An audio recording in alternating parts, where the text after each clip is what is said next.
Christopher Titus. Hey, Chris. Thank you so much for calling to the podcast today. No problem, man.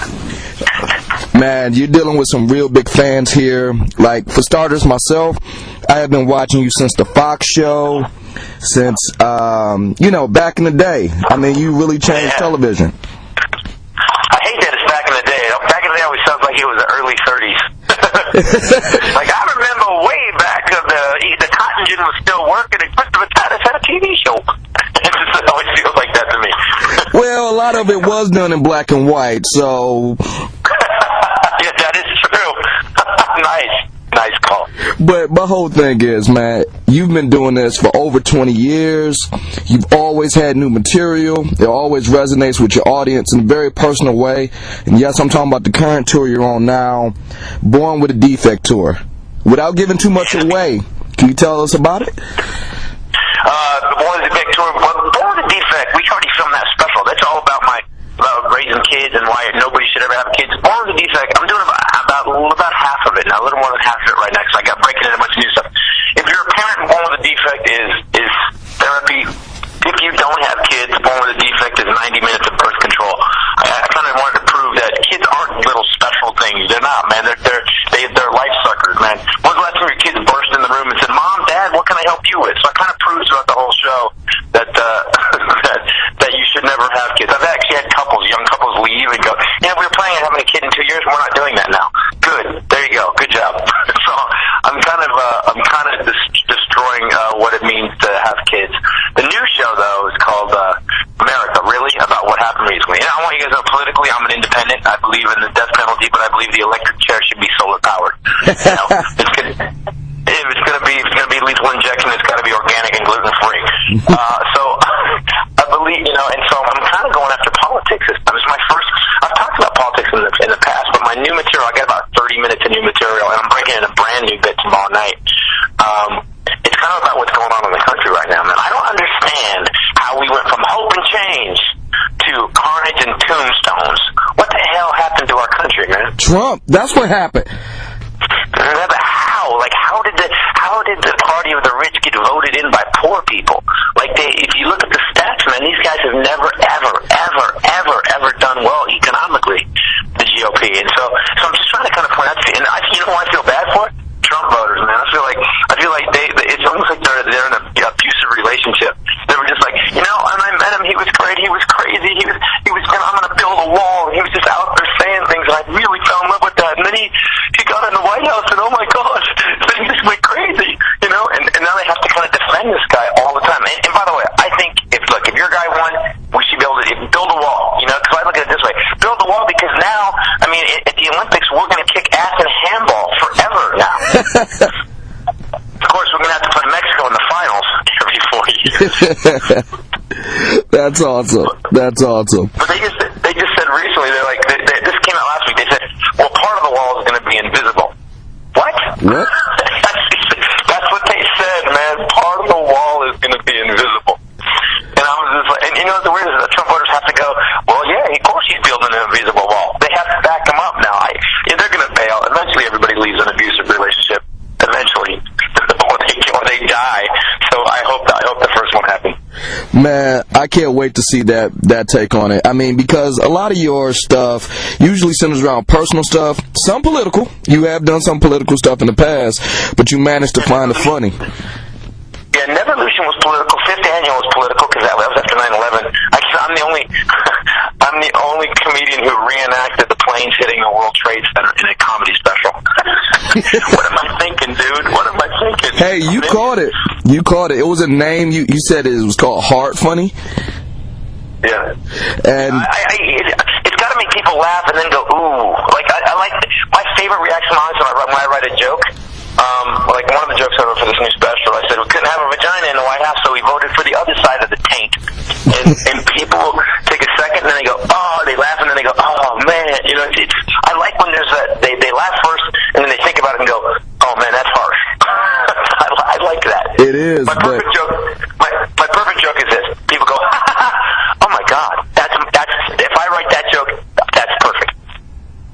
Man, I mean, speaking of more political, I listened to your podcast a few weeks ago. You and your son Jet. That was great parenting. I mean, you really broke it down, you know, as far as what it is to be a president from a kid. Yeah, it was weird because he's so pure that, like, kids are pure. They just know, they just have this sense of what's the right thing. Like, so about the EPA, I go, should we shut down the EPA? And he goes, what do they do? I'm like, well, they make sure our air and water is clean. He goes, no, we need clean air and water. We need to make sure that these people that are making money do it. He was so clear. Did you hear it? Wasn't he really clear? Yes, and it made sense. It made sense. Yeah, right. It was an interesting idea. You know, we have my wife's mother was really sick, so Rachel hasn't been on the podcast, and I've been coming up with ideas. The Freddie Prinze podcast last week was phenomenal, man. Freddie Prinze tells these stories about Richard Pryor, because Freddie Prinze Jr., his dad was Freddie Prinze, so he hung out with Pryor. So the podcast is great. I like doing the Armageddon updates, man. I'm having fun. It makes me write new material all the time. I mean, it's awesome. One podcaster to another, man. Keep doing your thing. And quite honestly, Willie Jello Johnson, man, that's my guy. Hold on, let me get him.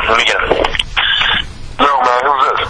Oh, this Sam from the Just Talk with Sam podcast. Hey, how you doing, man? Yeah, I'm hanging out with Titus, man. We getting ready to go on the road. I handle all this his business on the road, man. It's good. Hey, all I gotta say is thanks for having him on, brother. Titus need to be talking to more brothers, man. Well, you know, that's why you there, man. Get him in there. Get him right. Yeah, I do, man. I try to represent for him, but something that he pasted. He is the pastiest, whitest dude. I mean, he makes Jim Gaffigan look Brazilian. Give me the phone. I don't like when he makes fun of me. Man, it was cool just talk to him for just that second, man. And, I mean, because, yeah, he right. You need to hang around a few more brothers, you know. There's a few. Yeah, it's funny because Willie was a character. Willie started out as a character that I was doing. My agent is like this real, my old agent was a real this mousy guy. And I was in a store on the road one night and I found one of those picture frames that had this pictures of black dudes on it. But, you know, it was just like one of those frames they use for the models, you know, when you buy a picture frame. So what I did was I sent him that picture and wrote a letter, typed a letter from Willie Jello Johnson. I'm a comedian. There's always room for Jello. And then I said, I'm going to call you. I'm going to call you next week. When I called him, I did the voice, but I didn't leave an address or a phone number on purpose. And then I called back a week later and I started yelling at him for not calling me back. And I still didn't leave a phone number. And then I called him a third time and I threatened him because he didn't call me back. And what happened was my agent started calling all the comedians he knew and go, who is this guy?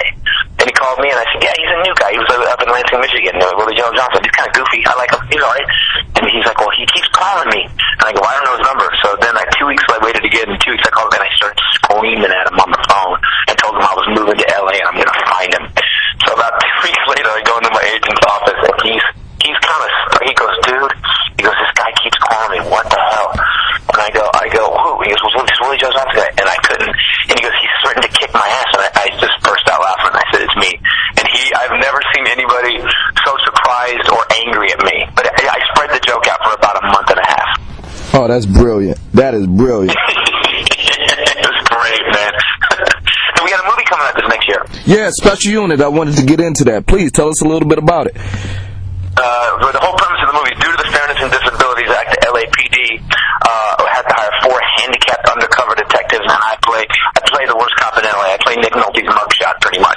Alcoholic, loser, and I got to train these disabled people to be cops. And in the movie, there's a funny school shooting. I know that sounds weird, but that's what I'm saying about me is like, people say, Titus, you got this thing where like you do stuff that comics don't do, and I don't think I don't do dirty. But man, when I said I wrote a funny school shooting, people just look at me like I'm crazy. If you can make it funny, make it work, man.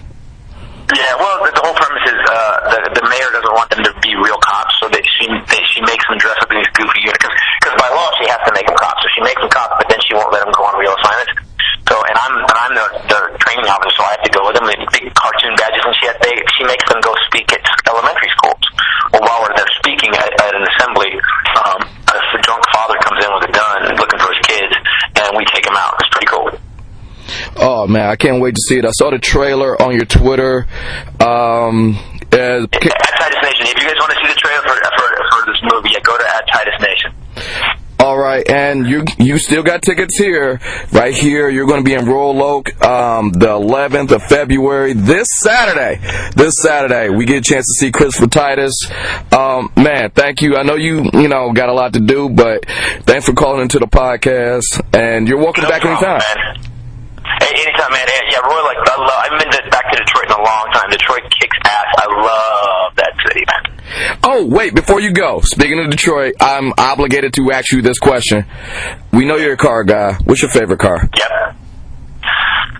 Man, my favorite car of all time, honestly, man, I've had so many cool cars, but I'll be honest, if I had to deal with it, the car that Chip Foose built for me was probably the most beautiful car I'd ever owned.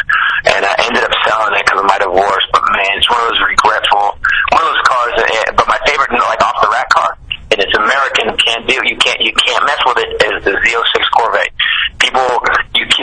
Ferraris that cost $300,000 can barely hang with it, and that's America. When you can just put out a car for less than $100,000 that will destroy something that costs 4 times as much. That's what I'm talking about. That's why we're the best country in the world. And we'll get rid of it. By the way, we'll survive Trump, I hope. I pray. Oh, God. We may not survive Bannon, but we'll survive Trump. Sweet potato Hitler won't be here forever. Hey, my hopes and prayers is that too, man. But until then, we can at least laugh about it at Royal Oak this Saturday. Tickets still on sale. You got a few, not a lot, but you got some tickets.